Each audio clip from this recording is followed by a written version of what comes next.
Do not go ahead with making the movie. If you do, bad things will happen. This was the message left on the production staff's answering machine on the first day of filming The Crow. Some believed this caller placed a curse on the film, while others believed that all the strange occurrences that would come to be was due to the Lee's family curse.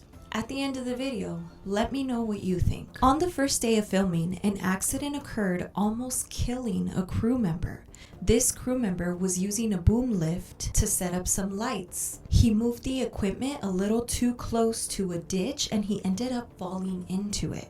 The operator was pinned under the heavy machinery, and when it was lifted, the boom swung into an electrical pole, which then made contact with the wires and caused this man to be electrocuted. And even though the fire was quickly extinguished, it had already done a lot of damage, severe damage. The man suffered second and third degree burns to over half of his body, and pretty much all of his internal organs were burned. The man, who was only 26 at the time, did recover, but as you can imagine, he was never the same again. Not exactly what you would have in mind for the first day of filming. Okay, headphones on. 2 days later, a prop truck suddenly erupted into flames during the filming of a nighttime scene. Thankfully, nobody was hurt, but they never found a cause or a reason as to why this truck suddenly just burst into flames. Shortly after, the rooftop of the set collapsed and caused a stuntman to fall through it. The stuntman ended up breaking several of his ribs. One came close to piercing his heart,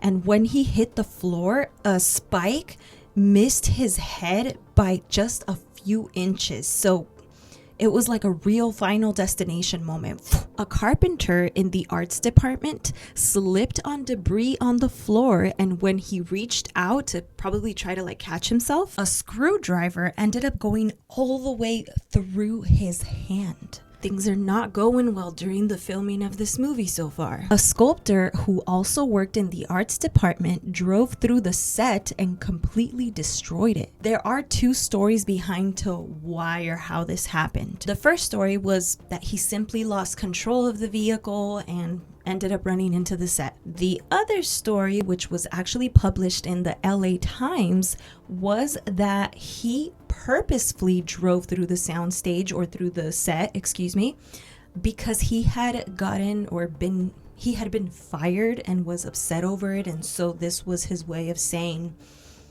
F you. Regardless of which of these stories is true, filming was set back a few weeks due to the damage caused to the set. And if that wasn't enough, the weather decided to also be a pain in the neck. The weather would be very unpredictable during filming, and usually the weather in Wilmington, North Carolina, which is where the movie is shot or filmed, is hot and humid in the summer. But during that summer of 1993, the weather would be hot and humid one day, then cloudy and cold the next. There were even days with heavy rain that would last for days. And because the weather was kind of all over the place, a lot of the crew ended up getting sick. Some of them ended up having to stay in bed until they recovered, which again caused further delays in production. Then in August of 1993, Hurricane Emily hit North Carolina, and it almost completely destroyed the set. If you haven't watched this film, quick spoiler alert, the following things I'm going to mention may give away certain things about the film. Now, The Crow was based on a comic book about a man named Eric Draven. Brandon Lee, who played Eric Draven, was Bruce Lee's son.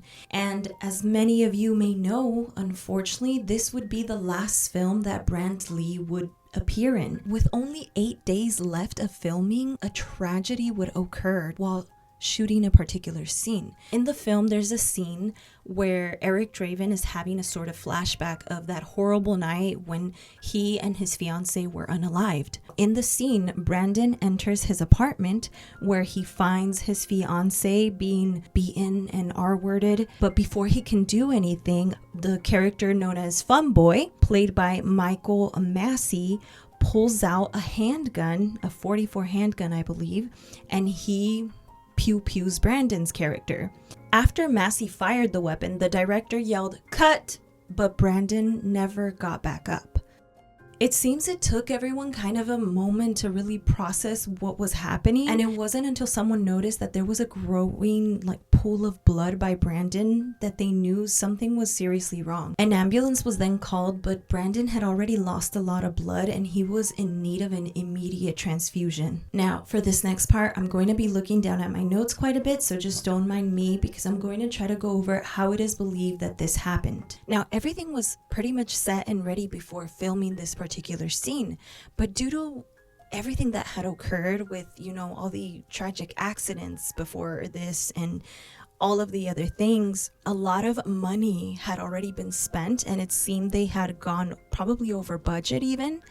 And so they were trying to save as much as possible, while finishing the film. And I guess one of the ways they thought they could save money was that on this day, before filming this scene, the weapons master was sent home early for the day, which I thought was a little fishy, but you all come to your own conclusions. The prop master ended up taking over the pew-pew handling duties. Before Brandon was set to film, a close-up of the pew-pew was to be filmed, and it was loaded with dummy rounds. So a dummy round is a whole bullet that has no gunpowder in it, and it cannot be fired. After this close-up shot of the pew-pew that they needed, the dummy rounds were removed by the prop master, and he loaded the pew-pew with blanks.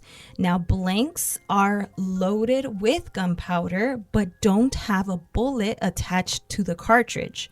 But a blank looks and sounds like an actual round has been fired, which is why they probably like to use it during movies or for films. But what comes out of it is completely harmless, and it's only a bit of a cotton wadding.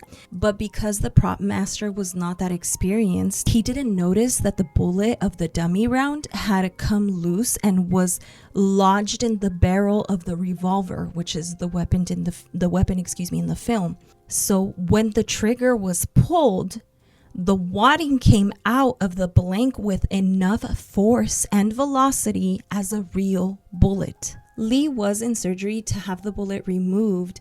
However, as I stated, he had lost a lot of blood, and 6 hours after he was shot, he ended up passing away. So what happened was that the projectile that came out of the gun clipped the stem of the actor's aorta. Brandon Lee passed away on March 31st of 1993. There are so many theories out there, and again, you come to your own conclusions at the end of the day. Was this due to the film being cursed, or was it due to the Lee curse? Some believe that Bruce Lee's father had angered a group of Hong Kong merchants and that they placed a curse on the family. It is also believed that the Lee curse may have stemmed from Bruce Lee's father being buried in a Christian cemetery, next to a small child, which in Chinese mythology is believed to be very bad luck. Before Bruce Lee was even born, he had an older brother which he never met because he passed away. Once Bruce Lee was born, his parents called him Little Phoenix, which in Chinese translates to a girl's name.